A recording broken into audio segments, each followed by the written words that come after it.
Update 2.4.0 has finally hit console. Let's give him something to dance to.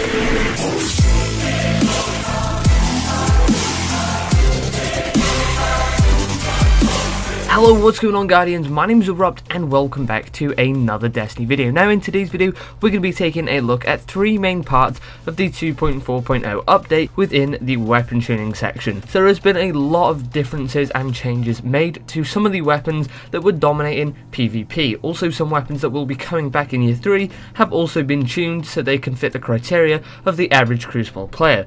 So we're going to take a look at all of these patch notes and see what you guys think, and also give my personal opinion on what is going on in a world of Destiny. So first of all, this is probably the one that everyone has paid attention to. Of course, it is the infamous Thorn. Now this is a hand cannon that does incredible damage over time and has a very fast fire rate. Of course, this got removed from year 2 because of people's complaints with it during the Trials of Osiris. A lot of people did try and burn through the Crucible with it, and it did work well with them most of the time. However, they did nerf it quite a bit. They've also made some changes additionally to just having an artifact that reduces burn over time damage. They've also made some massive changes to what this gun is capable of. So it says, what are the best things about the Thorn? Of course, it has damage over time. This not only provides a location information, but also gives health recovery delay to the person hit by this damage over time weapon. The next thing that's good about it is the fastest family of hand cannon fire rate. I did mention that, and it is very true. Effectively best in class level range with sending. So what have they done to change this? To avoid the repeat of year 1, what they've done is reduce the base range by 25%. So not a massive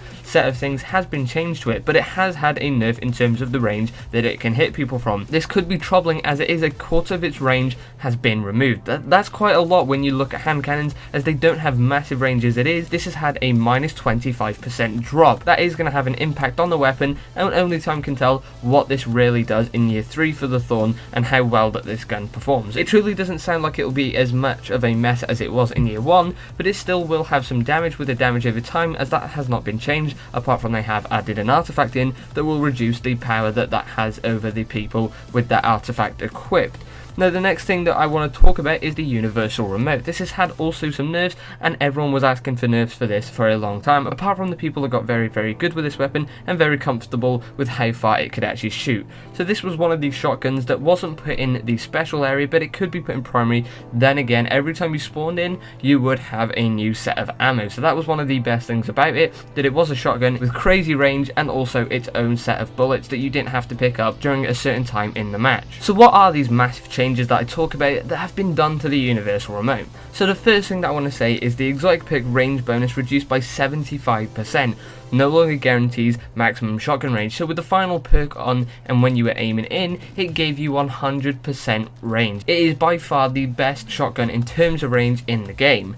Now there's also been something else that's changed with it, and that is the increased rate of fire lowers damage as a secondary effect. So this thing did also have, alongside with massive range, a quick fire rate. You can imagine those two working together to make such a matter of a shotgun that it was at some point going to be nerfed drastically, and this is the outcome that we see. Damage has now been lessened when you use the faster fire rate on the shotgun. Just as a little tester for you guys to see, I don't actually use this weapon frequently, but just so you guys could see what the weapon is like after the patch, it still does hold its own ground, but it's not as amazing as it used to be. Now the next thing is what's affected many of the best Crucible players in the game, and also some people that like to just use sniping as a casual thing in Crucible. Now what's happened to sniper rifles? Reduced damage on the mid-high impact, basically the 1000 yard stare of sniper rifles, by 6.95%. So the damage that they will do has dropped by at least 7% if we round it up.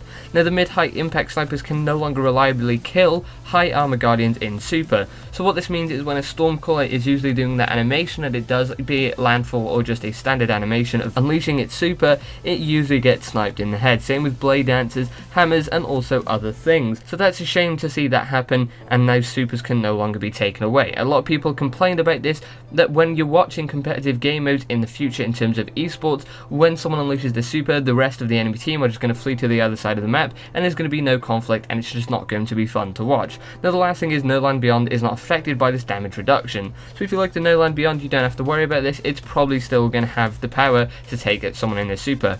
Another last thing to do with the snipers is reduced target acquisition for the LDR 5001 and the Y09 long base synthesis to bring in line with other snipers in the same family. So again, some more snipers have been nerfed, and it has been a crazy time for snipers. Snipers really do like they've been pushed down to make way for sidearms, which did get a buff, and also for shotgunners. Primary is going to be more emphasized now, which I think a lot of people still agree with, but they don't agree with the changes to not being able to snipe a super with a mid to high impact sniper.